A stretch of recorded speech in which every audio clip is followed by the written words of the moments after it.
দর্শক, বাংলা এডিশনের বিশেষ আয়োজন গুম জীবনে আপনাদেরকে স্বাগত জানাচ্ছি। আমি মাহফুজুর রহমান। আজকে আমরা এমন একজন মানুষের সাথে আপনাদেরকে পরিচয় করিয়ে দিব। তাকে আসলে পরিচয় করানোর কিছু নেই, তিনি এরই মধ্যে অনেক পরিচিত, জনপ্রিয় হয়েছেন অনেক সত্য সামনে নিয়ে আসার জন্য। সেই মানুষটির নাম কর্নেল হাসিনুর রহমান, যিনি একসময় সেনাবাহিনীতে কর্মরত ছিলেন এবং তিনি সেনাবাহিনী থেকে যখন বিজিবিতে তিনি কর্মরত ছিলেন, সেখানে তিনি সর্বোচ্চ সম্মাননা পেয়েছেন তার কাজের জন্য। একই সাথে তিনি র্যাবেও সর্বোচ্চ সম্মাননা পেয়েছেন যখন তিনি র্যাবের দায়িত্বে ছিলেন, এবং সেনাবাহিনীতেও তিনি ব্যাপকভাবে জনপ্রিয় এবং তার পেশাগত দায়িত্ব পালনের জন্য তিনি সেনাবাহিনীতেও সম্মাননা পেয়েছেন।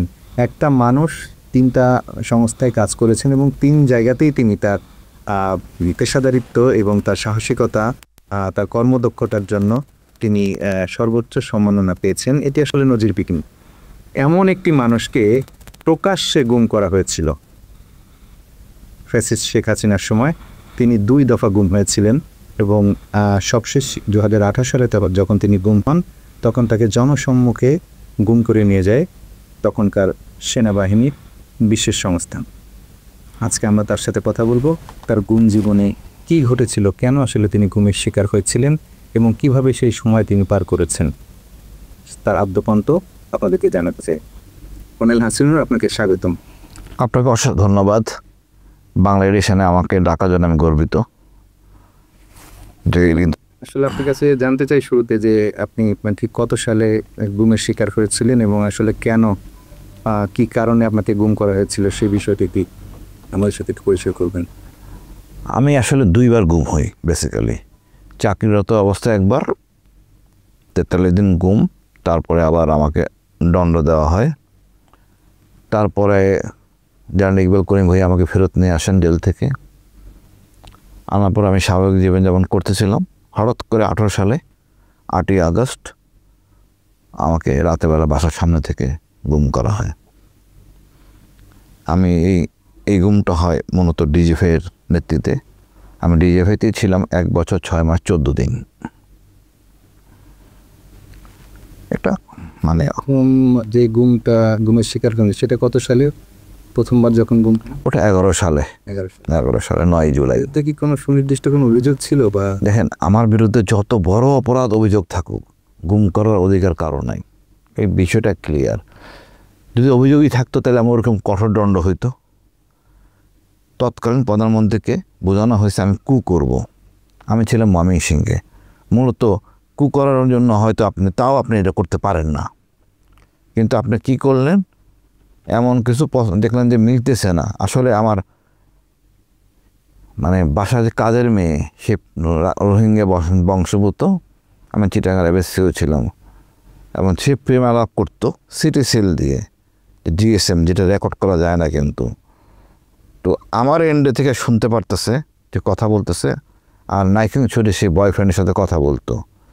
তো নাইক্ষ্যংছড়িতে যে কথাটা বলতে হলো ফোন ফ্যাক্সের দোকান। তো ফোন ফ্যাক্সের দোকান থেকে রোহিঙ্গারা বিভিন্ন জায়গায় কথা বলে, ওটা গর্জনিয়া বাজার। ওই চেক আপ না করে তারা ধারণা করছে যে আমি কথা বলি নাইক্ষ্যংছড়িতে।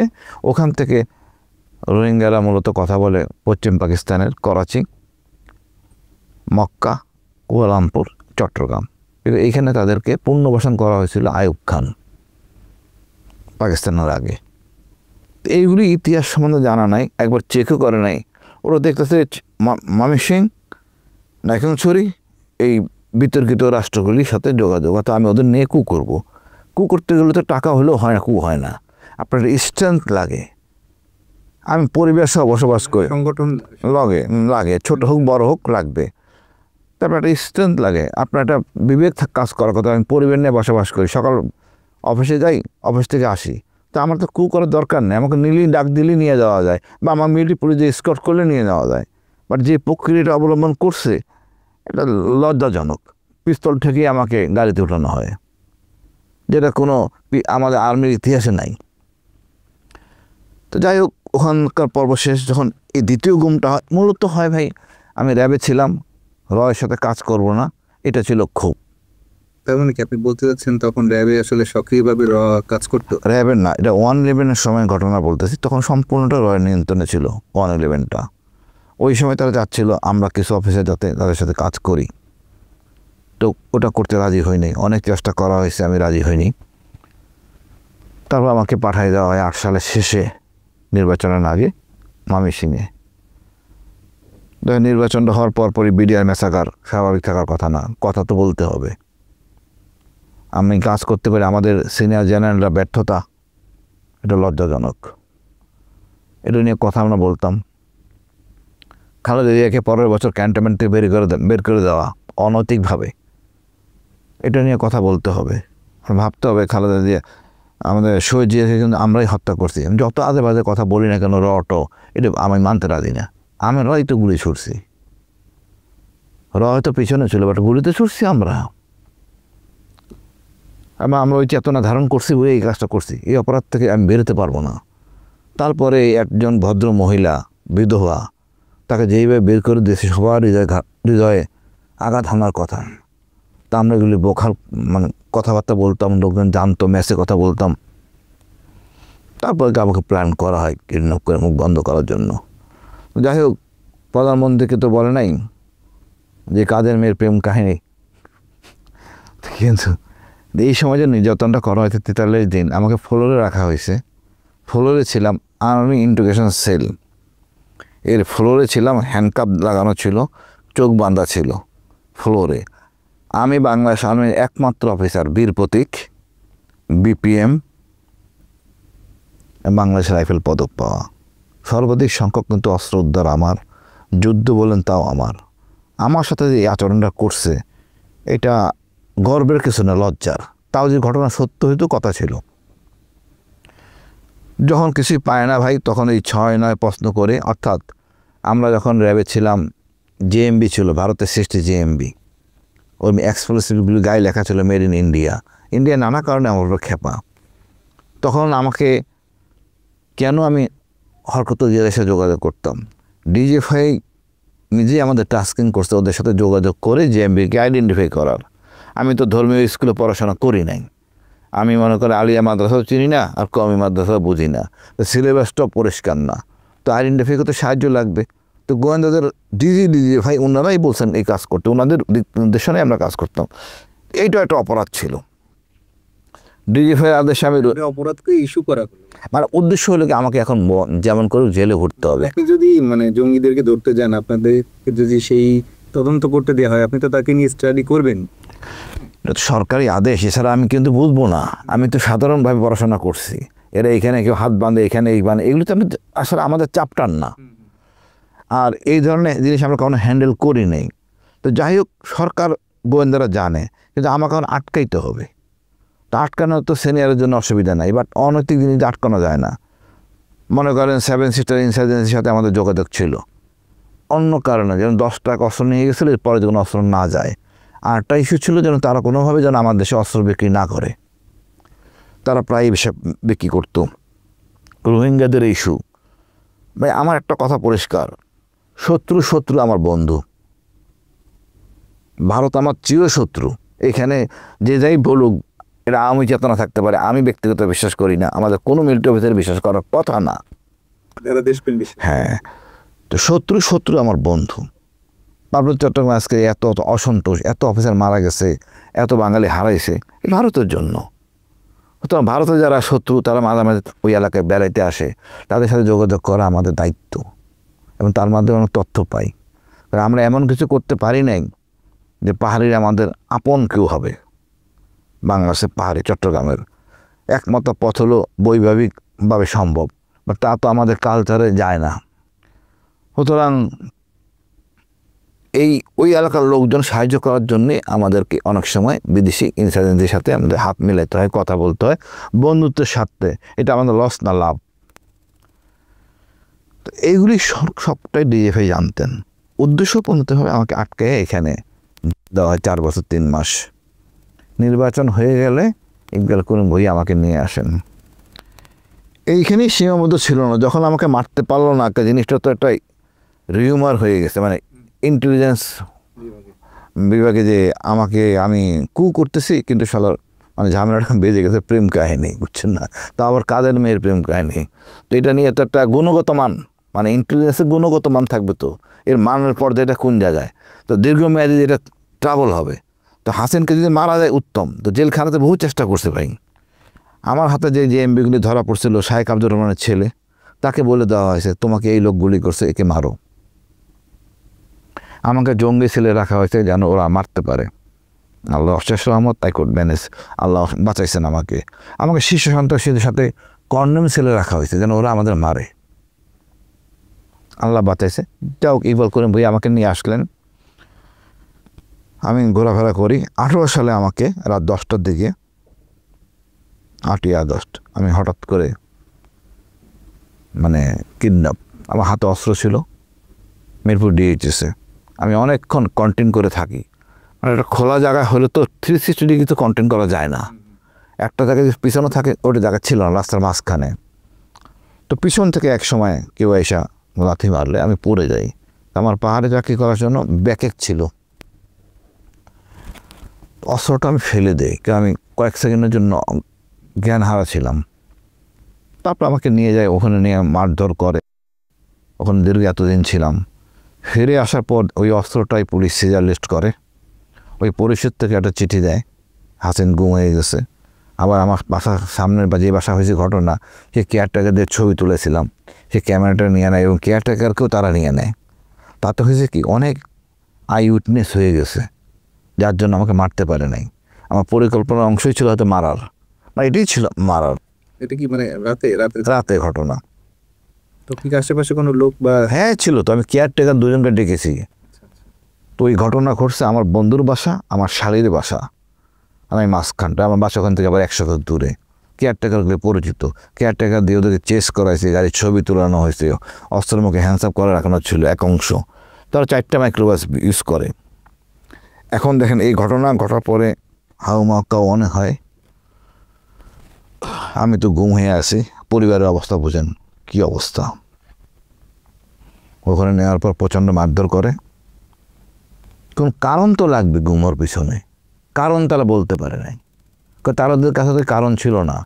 প্রশ্ন করতে হবে তেমন ব্যাপারও ছিল না। প্রশ্নের মধ্যে ছিল কেন যেন আজিজকে একটা শেয়ার ছিল আমার দেশ পত্রিকার, কসাই আজিজ সেনাবাদান হচ্ছে, এটাকে আমি মনে লাইক শেয়ার কিছু করি।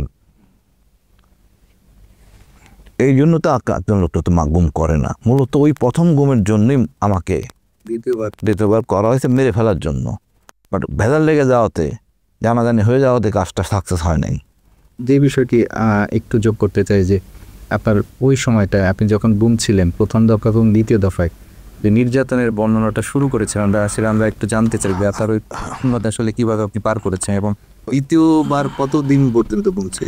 প্রথমবারে আমার যে অবস্থা দেখেন, আমি কখনোই চিন্তা করি নাই গুমের ব্যাপারটা। পরে তো আমরা জানি গুম হলে কি হয়, এবার গুম তো অভ্যস্ত ছিলাম না।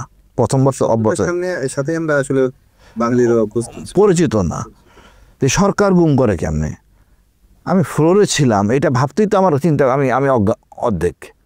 প্রতিদিন মনে হয়তো আমাকে জিজ্ঞেস করতেছিল মোবাইল সম্বন্ধে, এই মোবাইল সম্বন্ধে আমি অবগত না, এটা কাদের মেয়ের মোবাইল, আমি তো কলাপস, কী উত্তর দিব। 7 দিন পর তার বুঝতে পারে যে ভুল হয়ে গেছে, কারণ মেয়েটা তখন বিয়ার জন্য তার বাড়িতে যায় না, এখন চুরি। ওই মোবাইলটি তারা বুঝতে পারে এ তো ময়মনসিংহে নাই, ঢাকাও নাই, মা মিসে ঢাকা চলে আসে, ঢাকায়ও নাই, এটা নাইকিং চুরি, সামথিং রং। তো মোট কথা হলো ভাই, প্রতিটা দিন মনে হইতো যে এখনও ক্রস ফায়ার করে না কেন, তো বেঁচে যায়। সত্য বিশ্বাস করেন, এটাই বাস্তবতা ছিল। দ্বিতীয় গুমে আমার কিন্তু তেমনটা মনে হয় নাই। দ্বিতীয় গুমে মনে হচ্ছিল অত নির্বাচনের পরে ছেড়ে দিবে, দ্বিতীয় গুম 18 সাল নির্বাচনের পরে ছেড়ে দেবে, আমার নিয়ে একটু সমস্যা আছে, কিন্তু ওরকম মনে হয় নাই। তারপরে আমি এখানে অনেক কিছুই আছে, বইতে আমার আছে, আয়নাঘর তুমিও আমি, একটা লেখার মধ্যে লিখতে বাধ্য হয়েছি অনেক। আপনি ওখানে পাবেন যে আজমি স্যারকে দেখছি আমি, এবং ওদের সাথে যখন আজমি স্যারকে দেখছি, অন্যান্য মারুজ্জামান এদেরকে আমি দেখি, ওখানে আমি ওদেরকে বন্দীদের একজনকে ম্যানেজ করে সব তথ্য বের করে ফেলি। যদি আমি বুঝতাম এটা কোন জায়গায়, বা তার মুখ থেকে বের করে সব কিছু কিন্তু আমার নিয়ন্ত্রণে ছিল। আমি ওখান থেকে একটা চাকু নিজের মানে সিজার নিজের নিয়ন্ত্রণে নিয়ে নিই দাড়ি কাটতে দিয়ে। এই জন্য আমাকে টয়লেটে হাত দিতে হয়, কই নাই ভাই হারাই গেছে, ওটা আমার হস্তগত ছিল। আমি ক্যামেরাটা ভিতরের লাইট ক্যামেরা যেটা ছিল নষ্ট ময়লা ফেলে ফেলে প্রায় 30 দিন যদি ময়লা ফেলেন, প্রতিদিন সারাদিন রুমের ময়লা লাগাতে যান, তখন প্রতিদিন আপনার ওই আয়না ঘরে 1 মিনিট 1.5 মিনিটের জন্য লাইট অফ হয়, কারেন্ট যায়। ওই সময়টাই ব্যবহার করতাম, ওই ময়লা লাগাই দিতাম, ময়লাটা আগে জোগাড় করে রাখতাম, যাতে ওটা ক্যামেরাটা যদি বন্ধ হয়ে যায় আমি দেখতে পাবে না। 1 মাস পর মোটামুটি এটা পুরো ঘোলা দেখা যাচ্ছিল। তখন আমি ঘরের যে খাটের যে লোহার খাটের নিচে একটা কাঠ থাকে না, পাটটা বলে যে এরকম করে লম্বা লম্বা, ওই একটা খুলে মেন দরজার সাথে রডের দরজা তো মোচড় মেরে খুলে আমি রেডি করে রাখছিলাম প্যারেক সহ। 2 জন লোক থাকে, 1 জন হলে তো কোনো সমস্যাই হতো না, 2 জন হয়তো সমস্যা। ওকে 2 জন এই আমাদেরকে যখন প্রতিবার দিনে 4 বার বাথরুমে নিয়ে যায়, তো 2 জন আসে, একজন গেটের দাঁড়ায়, একজন ভিতরে ঢুকে, 2 জনকে একসাথে পাওয়া যায় না। তারপর মনে করে আমি উঠতে যাই, যদি গাড়ি থেকে পড়ে যাই তাহলে 2 জন ঢুকবে, তখন মারা যাবে। তখন তারপর ওই উঠে আবার খাটের ওইটা বাইক করতে করতে সময় তাহলে বেরিয়ে যাবে, আর একটা সমস্যা। ওই জন্য ওই সিজারটা নিছি, একটাকে জড়ায় ধরে পুশ করে দিয়ে আটটা ধরে ফেলবো। চেষ্টাও করতে পারি নাই, আল্লাহ চান নাই।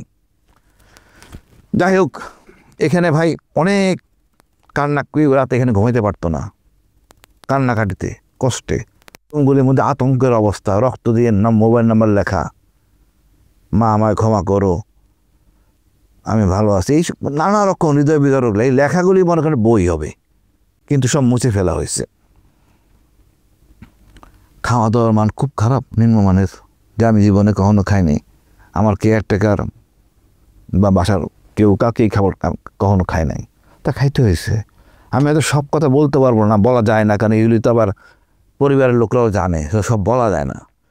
হৃদয় বিদারক। মানে একজন সেনা কর্মকর্তা আর একজন সেনা কর্মকর্তার প্রতি যে নির্দয় আচরণ, মানে আচ্ছা, একটা সেনা কর্মকর্তা একটা কারণ আচরণ একটা ভিন্ন, ঠিক আছে, এটা তো একটা আরেকটু চিন্তা করেন, সৈনিক দিয়ে সেই আমাদের হিউমিলেট করাইছে।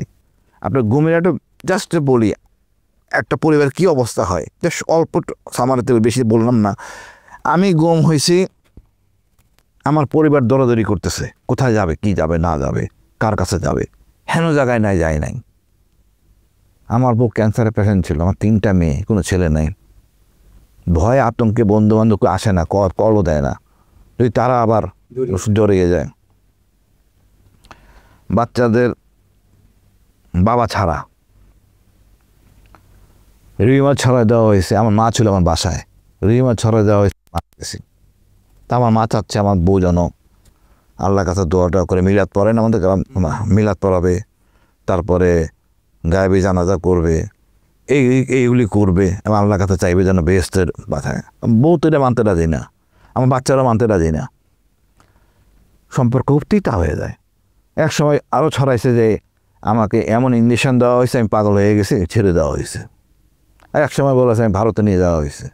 তো বাচ্চারা বাইরে গেলে খুঁজতো, কোনো পাগল টাগল দেখতে ভালো করে চেক করতো। মানে এটা যে কী একটা বিভীষিকাময় একটা পরিবেশ করছে আমরা বোঝানো যাবে না। আমার বন্ধুরা করছে, আমি কিন্তু যাতা হয়ে যাচ্ছিলাম না, মোটা আমার সবারই চিনে।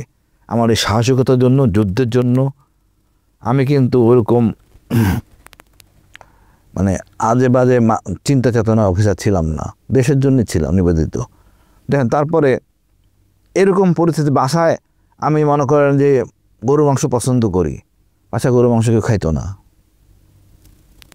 কোনো একটা কলিং মেরে আসলে বাচ্চারা তাকায় থাকতো, বাবা আসলো কিনা। গলিতে স্কুল কলেজে যাওয়ার সময় তার দেখতো বাবাকে দেখা যায় কিনা। এটা কী কষ্ট আপনি বোঝাতে পারবো না। সেম আমি যে ওখানে ছিলাম 1 বছর 6 মাস 18 দিন, আমার মেয়ে পরীক্ষা দিয়েছে, তার রেজাল্টটা কি, কোথায় ভর্তি হলো, নাকি আমার মেয়েদেরকে ধরে নিয়ে আসে, হাসিনা সব করতে পারে, সে তার পক্ষে সব সম্ভব। এটা কী কষ্ট বোঝানো যাবে না। বা আমার পাশের রুমের কান্না, পাশের রুমের কান্না, এটা বিভীষিকাময় জীবন। আমাকে যখন শেষবেলায় ছাড়ে, ভাই বিশ্বাস তো করুন না, আমার বাচ্চাদের শপথ নিয়ে বলতেছি, আমাকে বলছে জাতির জনক, এই সেই আজে বাজে কথাবার্তা যেগুলো বলে আর কি। আমি একটা সত্য না, স্বাধীনতা ঘোষণা উনি দেন নাই, উনি তো পলাই গেছেন। স্বাধীন ঘোষণা জিয়াউর রহমান মানতে রাজি না, আমাকে চোখ বাঁধা, হ্যান্ডকাপ লাগাবো। আমি জানি হাসিনার অনুমতি ছাড়া আমার ছাড়বে না, অনুমতি হয়ে যায় আমাকে ছাড়বে, একটু দেরি হলেও ছাড়বে। মনে হয় না যে পিছন থেকে যে গুলি করে দেবে চোখ বাঁধা অবস্থা, ভাই ওখানে তো চোখ বাঁধা হ্যান্ডকাপ লাগানো, গুলি করলে কি না করলে কি, মানসিক প্রস্তুতি না ওই মানসিক প্রস্তুতি ছিলই, মানে আমারও প্রস্তুতি ছিল সুযোগ পেলে মারবো, আমারও প্রস্তুতি ছিল সুযোগ পেলে মারবো, চেষ্টাও করছি, ফেল করছি। প্রতিটা পরিবার, প্রতিটা মানুষ যেভাবে নির্যাতন নিপীড়ন করা হইতো, আয়না ঘরে যেভাবে রাখা। আরমান ভাই আর্মি স্যার 8 বছর, এটা কি হয় কোনো কথা? মানুষের কোনো পৃথিবীর সভ্য দেশে এটা আছে? এখন হাসিনা বলে আমরা আইসা গেলাম, মানে মানে হ্যাঁ আমরা মরবো, নাহলে সে আসবে, সোজা কথা, আমাদের মাইরে আসতে হবে। সে আসার পরে আমি মরতে রাজি না, হয় একবারই মরবো, তাকে ঠেকাবো। আপনি কখনো কি মানে ইন্টিগ্রেশন সেলে বা জিজ্ঞাসাবাদের সময় পাল্টা প্রশ্ন কি করার কখনো সুযোগ হয়েছে যে হ্যাঁ এই বললাম না, করছি অবশ্যই। যে কেন, মানে কোন নৈতিকতার ভিত্তিতে আসলে এই আচরণগুলো আপনাদের সাথে করছে বা আপনার সাথে করছে? আপনারা তো বিশ্বাস করবেন না, আয়নাঘর ডিজিএফআইতে যে অফিসার আমাকে ছিল সে জানে, বা জিজ্ঞাসাবাদ কোনো স্কোপ থাকলে আত্মীয় স্বজন জিজ্ঞেস করবেন, আমি হাঙ্গারিস্টটা করেছিলাম, খাই নেই 7 দিন কমপ্লিট। যে আমাকে বলো কারণ কেন আমাকে আনলে, বলতে পারে নাই। আরেকবার করছিলাম 2 দিন, বাট ওটা অন্যরকম ছিল, কারণ প্রেশার ওষুধ আছে তো আমার, প্রেশার আমি জানি ছাড়বে না, বুঝে গেছি। তখন আমি অন্য সিস্টেমে গেলাম, প্রেশার ওষুধটা খাইতে হবে, এই জন্য নাস্তাটা করতাম। 21 দিনের মতো ছিলাম একদম। আপনি ছবি দেখে অবাক হয়ে যাবেন। আপনি তো সৌভাগ্যবান যে আপনি বেঁচে এসেছেন, কিন্তু অনেক অসংখ্য মানুষ গুমের শিকার হয়ে শেষ পর্যন্ত মারা গেছে। কিছু কিছু তথ্য আমরা এখন পাচ্ছি এবং সেই মৃত্যুগুলো অত্যন্ত নৃশংস। আপনার কি ওই ধরনের পরিবার বা কারোর সাথে কথা বলার সুযোগ হয়েছে, বা তাদের বর্ণনা কি জানতে পেরেছেন? বা মারা গেছে না, মারে ফেলা হয়েছে হয়েছে, এবং এর হত্যা। আমার কাছে একজন সোলজার আসলে আমি একটু শুনে পরে বললাম যে এটা আমি তো নূর খান ভাইকে আমি রিং দিলাম, গুম কমিশনার। উনি আমার আপন বড় ভাই না, বাট বড় নাম সম্মান করি। আমার এই গুম জীবনের উনি আশেপাশে ছিলেন, আর ওই আপনার অধিকারের ওনারাও আমার সাথে ছিলেন, নাহলে কিন্তু আমি আসতে পারতাম না। আমি তো মনে করেন ওই যে বললাম 12টা মামলা, একটু মনে করেন একটু পরে ভুলে যাবো 12টা মামলা। নূর খান ভাইরে আমি বললাম ভাই একটু আছেন, খবর আছে। উনি আসলেন, বাসায় বসে ওই সৈনিকের কথা শুনলাম। একটা অপারেশন তারা যাচ্ছিল রাতে মোহাম্মদপুরের দিকে, ওই লোকটা শিবির করে, ছেলেটা আদাবর থানার ভারপ্রাপ্ত কিছু একটা, তো বাথরুমে ছিল ওজুর জন্য, মনে তো আদুর নামাজ পড়বে এরকম কিছু, তাকে নিয়ে চলে আসে গাড়িতে হ্যান্ডকাপ লাগায় জম নিয়ে। তো কিছু দূর যাওয়ার পরে আদান দেয়, তা আদান দিলে তখন মানে ফজরের আদান, তো বলতেছিল আমি হাফেজ মানুষ, আমার নামাজ পড়তে দেন। এই হাফেজ শব্দটা শুনে সৈনিকের মধ্যে একটু আতঙ্ক আসে, এটা কেমন হইলো, এ তো মারে ফেলার জন্য নিয়ে যাচ্ছে। তবে ইউনিট এসে ফেরত র্যাবও আনে, তো সৈনিকরা তো এক লাইনে ফ্লোরেই ঘুমায়, তো ওরকম ঘুমাচ্ছে। ওই হ্যান্ডকাপটা নিজেও ড্র করছিল নিজের নামে। 3 দিন পরে ওর হ্যান্ডকাপটা ওটা ফেরত দেয়, অর্থাৎ তাকে মেরে ফেলা হয়েছে, আমি তাকে ফেরত দেওয়া হচ্ছে। সাধারণত মারা হয় বুড়িগঙ্গা নদীর কাছে নিয়ে, ওখানে তো গুলি করার স্কোপ নাই, শব্দ হয়, তো ইঞ্জেকশন দিয়ে অজ্ঞান করে পেটে একটা পোজ দেয়, সিমেন্ট বেঁধে টেঁধে মেরে ফেলে। এটা হলো সাধারণ সিস্টেম। আর অথবা রেল লাইনের নিচে যখন যেটা সুবিধা যে জায়গায় হয় এরকম করে। মানে কতটা অমানুষ হলে আপনি এটা করতে পারেন, কোন চেতনা থেকে এটা আপনি করতে পারেন? আপনাকে ভুলে গেছেন আপনার মরতে হবে, আল্লাহর কাছে জবাবদি করতে হবে। দেশের কেউ একটা অন্যায় করলে আপনি অন্যায় করবেন। দেখেন আমি অপেক্ষা করছি, প্রথমে আমি আমার বন্ধু, আমার ইউনিট অফিসার মেজর দেলোয়ার, তার সাথে বেরিয়ে প্রথমে পরামর্শ করি কী করব। আমি তো বাইচে এসেছি, সব কিছু তারা শেয়ার করি। এবার আজমি স্যারকে দেখছি, দেলোয়ারকে কিন্তু প্রথম বলছি, পরে শহীদ স্যারকে বলছি। এবং আমাদের পরিকল্পনা ছিল যেমন করে হোক এদেরকে বের করতে হবে। এটা খুব ডিফিকাল্ট কাজ না কিন্তু ভাই, আমার কাছে খুব এটা ডিফিকাল্ট মনে হয় না। এই আয়নাঘর থেকে বের করে আনা খুব একটা সহজ, ডিফিকাল্ট না। আমি কর্নেল ফেরদৌস আছে, 2টা অস্ত্র আছে, এনাফ। গেটে একজন আছে, এটা কোনো সমস্যা, আসলে কোনো সমস্যা না, বের করে নিয়ে আসতে পারতাম। আল্লাহ চান নাই তাই হয় নাই, বাট চেষ্টা করছি। যখন আমি ডুলকারনাইনের বাহিনীর মাধ্যমে যখন আমি একবার দুইবার দিয়ে ইন্টারভিউ, এটা আসে নাই, 1 বছর ওয়েট করেছিলাম। তারপরে নেত্র নিউজের মাধ্যমে এটা প্রকাশ করি 22 সালে জুলাই মাসের দিকে। এরপরে যে ভাই এমন অবস্থা হয়েছে, বাসায় থাকা তো প্রশ্নই আসে না। ডিজে হয় তখন চরম বিধ্বংসী তেয়ার, এর মধ্যে আমি হাসেন এটা বলে দিছি। সেনাবাহিনীর লোকেরা সত্য কথাই যে বলছে, স্বাভাবিক। আমার নামে মামলা যেখানে যেখানে ডিজে হয়ে আসে প্রত্যেকটা জায়গায় মামলা হয়েছে। এডিশনাল ছিল মানিকগঞ্জ, একটা মামলা হয়েছে রাজশাহীতে, আওয়ামী লীগের 50,000 কোটি টাকা ক্ষতিপূরণ হয়ে গেছে, ক্ষতিপূরণ সহ মামলা, আইসিডিতে মামলা। তো বোঝেন কী অবস্থা, পুলিশ আসে খোঁজ করতে, আমার বউর কাছে এনআইডি চাও। তো আমি গেলাম ইউএস এম্বাসির কাছে, আজ সাহায্য করো, দেখো আমি তো ভিকটিম, আমার নাম ওইখানে আছে। রাষ্ট্রের কাছে জিজ্ঞেস করছে ইউএন যে হাসিনী সাহেব কোথায়, স্বরাষ্ট্র উপদেষ্টা বলছেন ইনি তো স্বেচ্ছায় গুম ছিলেন, বলেন।